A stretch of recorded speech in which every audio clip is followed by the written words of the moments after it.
ಕಾಲೇಜುಗಳು, ಸರ್ಕಾರಿ ಪ್ರೈಮರಿ ಸ್ಕೂಲ್ಗಳಲ್ಲಿ ಮಕ್ಕಳಿರಲಾದಂಥ ನೋವನ್ನು ನಾವು ಅನುಭವಿಸ್ತೇವೆ. ಇಲ್ಲಿ ನೋಡಿದ ಹಾಗೆ ಮಕ್ಕಳ ಸಂಖ್ಯೆ ಹೆಚ್ಚಿಗಿದೆ. ಕಡಿಮೆ ಖರ್ಚಿನಲ್ಲಿ ಬಡವರು, ಮಧ್ಯಮ ವರ್ಗದವರು ಓದ್ತಕ್ಕಂಥ ಅವಕಾಶ ಬೆಂಗಳೂರಿನಲ್ಲಿ ಇದೆ. ನಾನು ಬೆಂಗಳೂರಿನಲ್ಲಿ ಓದ್ತಿರ್ತಕ್ಕಂಥ ಹೆಮ್ಮೆ ಕೆಲವು ಬಡವ ಮಕ್ಕಳಿಗೆ ಬರುವ ರೀತಿಯಲ್ಲಿ ಇಲ್ಲಿ ಕಾಲೇಜ್ ಇದೆ. ಈ ಕಾಲೇಜಲ್ಲಿ ನಾನು ಬಂದು ಹಲವಾರು ವಿಚಾರಗಳನ್ನು ನಾನು ಹೇಳ್ಕೊಳ್ಳಿಕ್ಕೆ ಅವಕಾಶ ಕೊಟ್ಟಂಥ ಗುರುಗಳಿಗೆ ನಾನು ವಿಶೇಷವಾಗಿ ಉದ್ಘಾಟನಾ ಸಮಾರಂಭ ನೋಡಿ. ನಮ್ಮ ಕಾಲೇಜಿದು ಗೌರ್ಮೆಂಟ್ ರಾಮನಾರಾಯಣ ಚಲರಾಮ್ ಕಾಲೇಜ್ ಅಂತೇಳಿ. ಈ ಕಾಲೇಜು 1948 ಸ್ಥಾಪನೆ ಆಯಿತು. ಇದರದ್ದಾದ ಒಂದು ದೊಡ್ಡ ಹಿಸ್ಟ್ರಿ ಇದೆ. ಇದು ಈಗಾಗಲೇ 77 ವರ್ಷಗಳು ಮುಗಿದಿದೆ. ಇಲ್ಲಿಂದ ಸಾಕಷ್ಟು ಸಕ್ಸಸ್ಫುಲ್ ವಿದ್ಯಾರ್ಥಿಗಳು ಹೊರಗೆ ಬಂದವರು. ಅವ್ರ ರೇಂಜ್ ನೋಡಿದ್ರೆ ಒಂದು ಮಿನಿಸ್ಟರ್ಸಿಂದ ಹಿಡಿದು ಬ್ಯೂರೋಕ್ರೇಟ್ಸು ಮತ್ತು ಸರ್ವಿಸಸಲ್ಲಿ ಕೂಡ ಅವರು ತೊಡಗಿಸಿದ್ದಾರೆ. ಸೊ ಸಾಕಷ್ಟು ಪೊಲಿಟಿಷಿಯನ್ಸ್ ಕೂಡ ನಮ್ಮಿಂದ ಪಾಸ್ ಔಟ್ ಆಗ್ತಿದ್ದಾರೆ. ಸೊ ನಮ್ಮ ಕಾಲೇಜಲ್ಲಿ ಒಂದು ಸಂಪ್ರದಾಯ ಇದೆ. ಏನಂತಂದರೆ ನಾವು ಪ್ರತಿ ವರ್ಷ ಕೆಲವು ಕಲ್ಚರಲ್ ಕಾರ್ಯಕ್ರಮಗಳು ಮತ್ತು ಮ್ಯಾನೇಜ್ಮೆಂಟ್ ಸಂಬಂಧಪಟ್ಟ ಕಾರ್ಯಕ್ರಮ, ಬಿಸ್ನೆಸ್ಗೆ ಸಂಬಂಧಪಟ್ಟ ಕಾರ್ಯಕ್ರಮ, ಹಾಗೆಯೇ NCC, NSS, ಅಡ್ವೆಂಚರ್ ಕ್ಲಬ್ ಅಂತಿದೆ, ಎಕೋ ಕ್ಲಬ್ ಅಂತಿದೆ. ಸೊ ಇವೆಲ್ಲ ವಿವಿಧ ಕ್ಲಬ್ಗಳದ್ದು ಚಟುವಟಿಕೆಗಳು ನಿರಂತರವಾಗಿ ಇಡೀ ಶೈಕ್ಷಣಿಕ ವರ್ಷದಲ್ಲಿ ನಡೆಯುತ್ತೆ. ಅದು ನಮ್ಮ ಕಾಲೇಜಲ್ಲಿ 5,000 ಮಕ್ಕಳು ಇರೋದ್ರಿಂದ ಇದು ದೊಡ್ಡ ಪ್ರಮಾಣದಲ್ಲಿ. ನಾನು ಆಗಲೇ ಹೇಳ್ದಂಗೆ ಕಲ್ಚರಲ್ ಮತ್ತು ಮ್ಯಾನೇಜ್ಮೆಂಟ್ ಅಂತ ಹೇಳಿ, ಕಲ್ಚರಲ್ ಮತ್ತು ಮ್ಯಾನೇಜ್ಮೆಂಟ್ 2 ಫೋರಮ್ಗಳಿವೆ ಕಾಲೇಜಲ್ಲಿ. ಆ ಫೋರಮಲ್ಲಿ ನಮ್ಮ ಗೌರ್ಮೆಂಟ್ ಕಾಲೇಜಸಲ್ಲಿ ಮೊಟ್ಟ ಮೊದಲನೇದಾಗಿ ಇದು ಕಲ್ಚರಲ್ ಮತ್ತು ಮ್ಯಾನೇಜ್ಮೆಂಟ್ ಇಂಟರ್ ಕಾಲೇಜೆಟ್ ಈವೆಂಟ್ಸನ್ನು ನಾವು ಸ್ಟಾರ್ಟ್ ಮಾಡಿದ್ವಿ. ಆ ಈವೆಂಟ್ಸ್ ಬಂದು ನಮ್ಮ ಕಾಲೇಜ್ ಮಕ್ಕಳು ಅದರಲ್ಲಿ ಪಾರ್ಟಿಸಿಪೇಟ್ ಮಾಡೋದಿಲ್ಲ. ಬೇರೆ ಕಾಲೇಜಸ್ ಮಕ್ಕಳನ್ನು ಕರೆಸಿ ಅವರ ಪ್ರತಿಭೆಯನ್ನು ಶೋಕೇಸ್ ಮಾಡಿಸಿ ಅಲ್ಲಿಂದ ಯಾರು ಪ್ರೈಸಸ್ ವಿನ್ ಮಾಡ್ತಾರೋ ಅವ್ರಿಗೆ ನಾವು ಪ್ರೈಸಸ್ ಕೊಟ್ಟು ಇಲ್ಲಿಂದ ಕಳಿಸ್ಕೊಡೋ ಒಂದು ಸಂಪ್ರದಾಯ ಇದೆ. ಇದು ಮೊದಲನೇ ಗೌರ್ಮೆಂಟ್ ಕಾಲೇಜಿನಲ್ಲಿ ಈ ಕಾಲೇಜಲ್ಲೇ ಪ್ರಾರಂಭ ಆಗಿದೆ. ಸೊ ಅದಕ್ಕೆಲ್ಲ ಒಂದು ಚಾಲನೆ ಕೊಡಬೇಕಂತಂದರೆ ವರ್ಷ ಬಿಗಿನಿಂಗಲ್ಲಿ ಈಗ 25-26 ವರ್ಷ ಕಮೆನ್ಸ್ ಆಗಿರೋದ್ರಿಂದ ಅಡ್ಮಿಷನ್ಸು ಈ ಹಾಲಿಯಲ್ಲಿ ಮುಗೀತು. ಸೊ ಈ ಚಟುವಟಿಕೆಗಳನ್ನು ಉದ್ಘಾಟನೆ ಮಾಡಬೇಕು ಅಂತೇಳಿ ಈ ಕಾರ್ಯಕ್ರಮವನ್ನು ಇವತ್ತು ನಾವು ಹಮ್ಮಿಕೊಂಡಿದ್ದೀವಿ.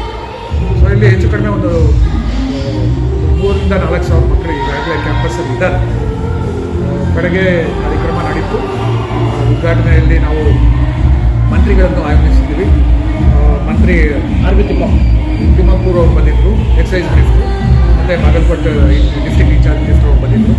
ಅವರು ನಮ್ಮ ಮಕ್ಕಳನ್ನು ಉದ್ದೇಶಿಸಿ ಒಳ್ಳೆಯ ಸಲಹೆಯನ್ನು ಕೊಟ್ಟು ಮತ್ತು ಒಳ್ಳೆಯ ಟಿಪ್ಸನ್ನು ಕೊಟ್ಟು ಆಗಿನ ಕಾಲದಲ್ಲಿ ವಿದ್ಯಾಭ್ಯಾಸ ಹೆಂಗಿತ್ತು, ಈಗಿನ ಕಾಲದಲ್ಲಿ ಏನು ಬದಲಾವಣೆ ಆಗಿದೆ, ಮತ್ತು ಇದರಲ್ಲಿ ಏನು ಈ ವಿದ್ಯಾಭ್ಯಾಸದಲ್ಲಿ ಆಗಿನ ಕಾಲದಲ್ಲಿ ಲಿಮಿಟೆಡ್ ರಿಸೋರ್ಸಸ್ ಇತ್ತು, ಇದನ್ನು ಒಂದು ಬಿಸ್ನೆಸ್ ಥರನೇ ಮಾಡ್ಕೊಂಡು, ಮತ್ತು ನಾವು ಅವ್ರಿಗೆ ಕೊಟ್ಟಿರೋ ಲಿಟ್ರೇಚರ್ ಕೂಡ ಅಷ್ಟು ಓದೋ ಅಭ್ಯಾಸ ಇಲ್ಲ ಈಗ ಮಕ್ಕಳಲ್ಲಿ.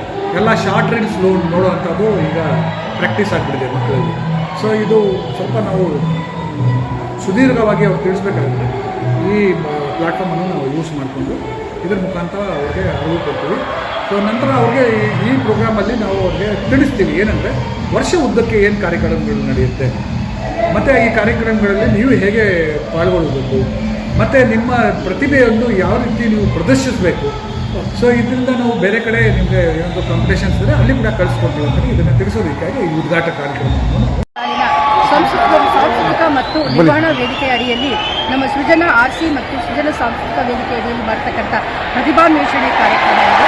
ನಮ್ಮ ಕಾಲೇಜು 1942 ವರ್ಷದಿಂದ ಈ ಕಾರ್ಯಕ್ರಮವನ್ನು ನಿರ್ವಹಿಸಿಕೊಂಡು ಬಂದಿದೆ. ಈ ಕಾರ್ಯಕ್ರಮದ ಉದ್ದೇಶ ಏನು ಅಂತಂದರೆ ಇದರಲ್ಲಿರುವ ಪ್ರತಿಭೆಗಳನ್ನು ಹೊರಕ್ಕೆ ತಗೊಂಡಿರೋದು, ಯಾರು ಪ್ರತಿಭೆಗಳನ್ನು ಹೊಂದಿರ್ತಾರೆ ಪ್ರತಿಭೆಯನ್ನು ಅನ್ವೇಷಣೆ ಮಾಡಿ ಅದನ್ನು ಅನಾವರಣಗೊಳಿಸ್ತಕ್ಕಂಥದ್ದೇ ನಮ್ಮ RC ಕಾಲೇಜಿನ ಗುರಿ. ಇಲ್ಲಿಂದ ತುಂಬ ಜನ ವಿದ್ಯಾರ್ಥಿಗಳು ಪ್ರತಿಭಾವಂತರು ಬೇರೆ ಬೇರೆ ಕಡೆಗಳಲ್ಲೆಲ್ಲ ಅವರ ಪ್ರತಿಭೆಗಳನ್ನು ತೋರಿಸಿ ಬದುಕನ್ನು ಕಟ್ಟಿಕೊಂಡಿದ್ದಾರೆ.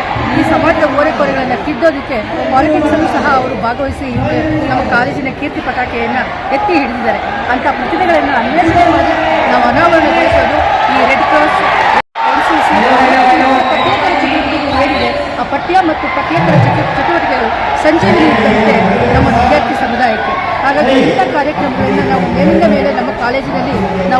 ಮಾಡ್ತಾ ಇರ್ತೇವೆ. ಹಾಗೆ ಪ್ರತಿಭೆಗಳು ಭಾಗವಹಿಸಿ ಸೋಲೋ ಡ್ಯಾನ್ಸ್, ಗ್ರೂಪ್ ಡ್ಯಾನ್ಸ್ ಹಾಗೂ ಗ್ರೂಪ್ ಸಾಂಗ್, ಹಾಗೆ ಸೋಲೋ ಸಾಂಗ್ ಮತ್ತು ಇತರೆ ಕಾರ್ಯಕ್ರಮಗಳು, ಎಲ್ಲ ಸಾಂಸ್ಕೃತಿಕ ಕಾರ್ಯಕ್ರಮಗಳು ಹಾಗೂ ಅದಲ್ಲದೆ ಈ ಕಾಲೇಜಿನ ವಿಶೇಷ ನಿರ್ವಹಣಾ ಸೃಜನಾ RC ಅನ್ನೋ ಒಂದು ವೇದಿಕೆ ಇದೆ. ಆ ಅಡಿಯಲ್ಲಿ ಮ್ಯಾನೇಜ್ಮೆಂಟ್ ಕೋರ್ಸಸ್ಗೆ ರಿಲೇಟೆಡ್ ಆಗಿರ್ತಕ್ಕಂಥ ಎಲ್ಲ ಕಾರ್ಯಕ್ರಮಗಳನ್ನು ನಾವು ನಿರ್ವಹಿಸ್ತೇವೆ ಮತ್ತು ಪ್ರತಿಭೆಗಳನ್ನು ಅನ್ವೇಷಣೆ ಮಾಡುತ್ತೇವೆ.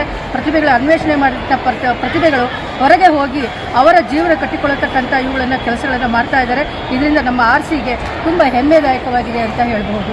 ಈ ಒಂದು ಕಾರ್ಯಕ್ರಮಗಳನ್ನು ಮಾಡೋದ್ರಿಂದ ಮಾತ್ರನೇ ವಿದ್ಯಾರ್ಥಿಗಳಲ್ಲಿ ಸಮಸ್ಥಿತಿಯನ್ನು ಹೊಂದಿ ಸಮಚಿತ್ತವನ್ನು ಪಡೀತಾರೆ ಅನ್ನೋ ಇದಕ್ಕೋಸ್ಕರ ಸ್ಪರ್ಧೆಗಳಲ್ಲಿ ಭಾಗವಹಿಸಿ ಆರೋಗ್ಯಕರವಾದ ಸಮಾಜವನ್ನು ನಿರ್ಮಾಣ ಮಾಡ್ತಾರೆ ಅನ್ನೋದು ನಮ್ಮ RCಯ ಒಂದು ಗುರಿ.